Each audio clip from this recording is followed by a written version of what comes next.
बिस्मिल्लाहिर्रहमानिर्रहीम। अस्सलाम वालेकुम जी।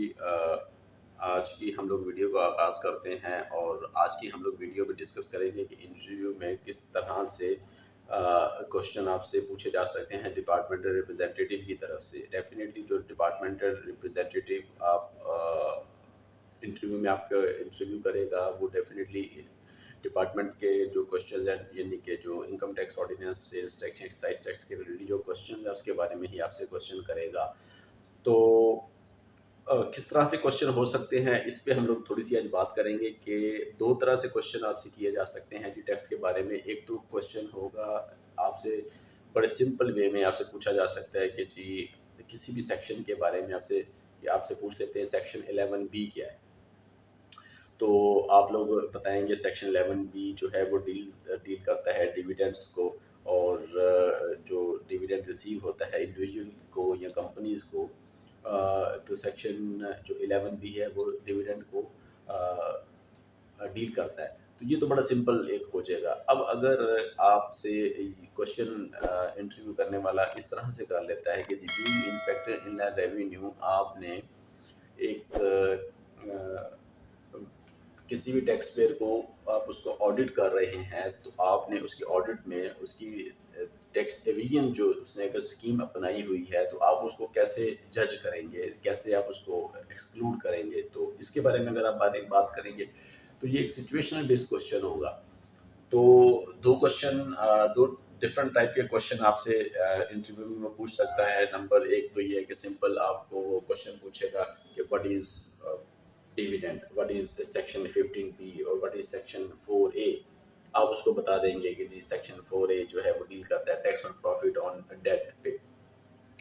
और आपसे वो पूछ सकता है कि एक्टिव टैक्स पेयर लिस्ट क्या होती है और ये कब इसको एक्टिव टैक्स पेयर लिस्ट कब मॉडिफाई होती है, कब अपडेट होती है। और आपसे ये पूछ सकता है कि सेक्शन 181 क्या है और सेक्शन 181 डबल ए क्या है। इसके बारे में आपसे क्वेश्चन करेगा तो आप उसको डायरेक्टली उसको बताएंगे कि जी sir this section deals with this. और उसका जो भी होगा, फॉर एग्जांपल जैसे हमने सेक्शन 181 ए डबल ए के बारे में बात की है तो ये कंपलसरी रजिस्ट्रेशन के बारे में इसको ये डील करता है सेक्शन। यानी कि ऐसे टैक्स पेयर जो अपने आप को टैक्स नेट में नहीं लेकर आते हैं और वो अपना एनटीए नंबर वगैरह नहीं लेते, although they are liable to get NTA number and file income tax return as per law. तो उन लोगों को कंपलसरी टैक्स नेट में रजिस्टर्ड किया जाता है, उनका एनटीए नंबर उनको इशू किया जाता है। तो सेक्शन 181 डबल ए जो है ना वो इस चीज़ से डील करता है। तो ये तो बड़ा सिंपल सा क्वेश्चन हो जाता है। अगर वो सिचुएशनल बेस्ड क्वेश्चन आपसे कर लेता है, सिचुएशनल बेस्ड क्वेश्चन से मुराद इस तरह से है कि आपको जो डिपार्टमेंट रिप्रेजेंटेटिव है वो आपको कहता है कि चले आप इंस्पेक्टर इन रेवेन्यू सेलेक्ट हो गए हैं और आपने काम शुरू कर दिया है। तो अब आप किस तरह से किसी भी टैक्स पेयर का ऑडिट करेंगे और उसका पता करेंगे कि उसने किस तरह से टैक्स एवेजन की हुई है या किस तरह से उसने टैक्स कम पे किया है और उसका टैक्स ज़्यादा बनता था। तो डेफिनेटली अगर आपने इनकम टैक्स ऑर्डिनेंस पढ़ा होगा और इसको आपने देखा होगा कि ऑडिट किस तरह से करते हैं या फाइनेंशियल स्टेटमेंट्स को किस तरह से रीड किया जाता है, तो फिर आप बड़े इजीली इसका जवाब दे सकते हैं। फॉर एग्जांपल हम लोग अगर बात करते हैं टैक्स एविजन स्कीम के बारे में, तो टैक्स एविजन स्कीम ऐसी स्कीम होती है जिसके यूज़ करते हुए और लीगली और इलीगली दोनों तरीक़ों से ही टैक्स को जो है कम से कम उस पे लेकर आते हैं। यानी कि एक फॉर एग्ज़ाम्पल एक कंपनी है जिसका टैक्स साल का 1 लाख रुपया बन रहा है, बट वो टैक्स एवेजन स्कीम का करते हुए कि मुख्तलिफ़ किस्म की एग्ज़ेम्पशंस वग़ैरह लेते हुए जो उसको ऑथराइज़ नहीं है, बट वो उन एग्ज़ेम्पशंस को क्लेम करते हैं और या फिर इस तरह से कि अपनी सेल्स को कम शो करते हैं या अपनी लॉसेस को ज़्यादा शो करते हुए वो अपने टैक्स को कम से कम पे करते हैं, तो ये टैक्स एविजन स्कीम में आ जाता है।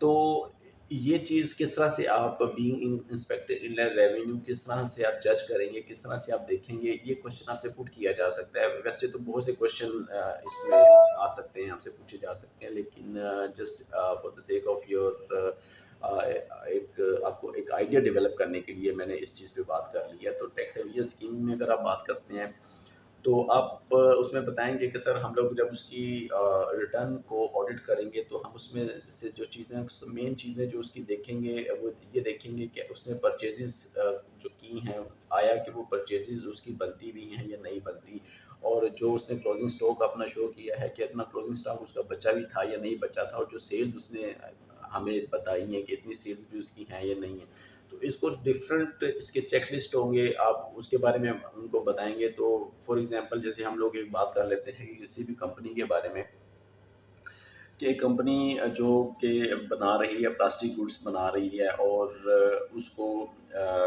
वो अपना क्लेम करती है अपने परचेज़ेज़ पे जिसके ऊपर एग्ज़म्पशन है। फॉर एग्ज़ाम्पल कि कुछ आइटम स्टील रिलेटेड कुछ हैं, या ग्लास रिलेटेड कुछ आइटम है जिनके ऊपर किसी किस्म की एग्ज़म्पशन चल रही है, और वो क्लेम कर देते हैं कि they have purchase that specific material, जिसमें के एग्ज़म्पशन उनको हासिल है। लेकिन जस्ट बिकॉज़ ऑफ कि वो अपने टैक्स को कम से कम कर सके, और वो ये इस चीज़ को आप लोगों के साथ सामने अपनी ऑडिट रिटर्न में पेश कर देते हैं। तो हम जो being a tax inspector in revenue, हम लोगों का हमारा ये काम होगा कि हम उसकी जब ऑडिट कर रहे होंगे तो हम लोग उसकी जो टैक्स रिटर्न है उसको ऑडिट करेंगे, और ये देखेंगे कि वेदर वो इस इन परचेज़ेज़ को करता भी है, लायबल भी है परचेज़ करने का या नहीं करने का परचेज़ है। मतलब फॉर एग्ज़ाम्पल वो अपनी जो फाइनल आइटम जो बता रहा है मार्केट में, जो वैल्यू एडिशन के बाद जो अपने फाइनल आइटम मार्केट में सेल के लिए भेज रहा है, वो सारी बेस कर रही है जिन परचेज़ेज़ पे या जिन रॉ मटेरियल्स पे। वो टोटल रॉ मटेरियल्स जो हैं वो बनते हैं प्लास्टिक के आइटम मटेरियल्स के साथ, और वही उसकी जो है ना आउटकम है। तो किस तरह से वो स्टील और ग्लास रिलेटेड आइटम को वो यूज़ कर सकता है। तो ये एक सबसे बड़ी एक चेकलिस्ट, एक चेक पॉइंट होगा जिसको हम लोग मार्क करेंगे, और हम लोग उसकी परचेज़ेज़ को देखेंगे कि आया उसने ये परचेज़ेज़ की भी हैं या नहीं की हैं, और अगर की हैं तो किन टैक्स पेयर से की है। कहीं वो हमारे साथ हमें वो फेक इनवॉइसेस वगैरह तो नहीं हमें वो प्रेज़ेंट कर रहा।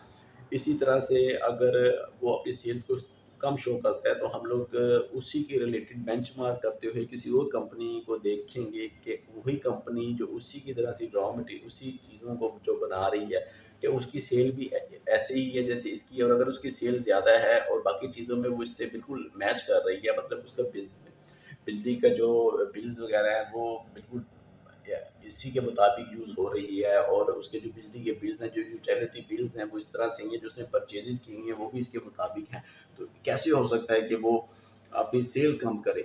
और कोई भी बिज़नेसमैन ऐसा नहीं होगा कि जो अपना नुकसान उठाए और उसको नुकसान को बर्दाश्त करे। ये एक सबसे गलत किसी भी जो ये क्लेम करता है कि उसको नुकसान हुए हैं, तो ये सबसे बड़ा, सबसे पहला जो एक चेक पॉइंट होगा जिसको आप लोग देखेंगे, वो यही है कि वो जो अपनी जो सेल्स को छुपाते हैं।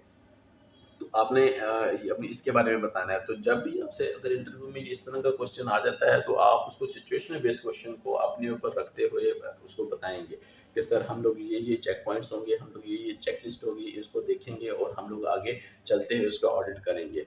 तो इस तरह से जो है आप अपने इंटरव्यू में इन 2 चीज़ों को याद रखिएगा कि आपसे 2 तरह के क्वेश्चन हो सकते हैं, एक डायरेक्ट क्वेश्चन और एक सिचुएशनल बेस्ड क्वेश्चन।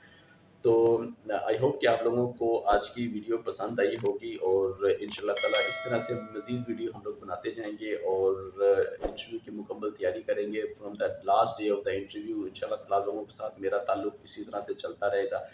दुआओं में याद रखा कीजिए जी, दुआ की जो है ना हम सबको दुआ की बहुत ज़रूरत है। अल्लाह ताला हम सबको खुश रखे, शाद रखे, आबाद रखे।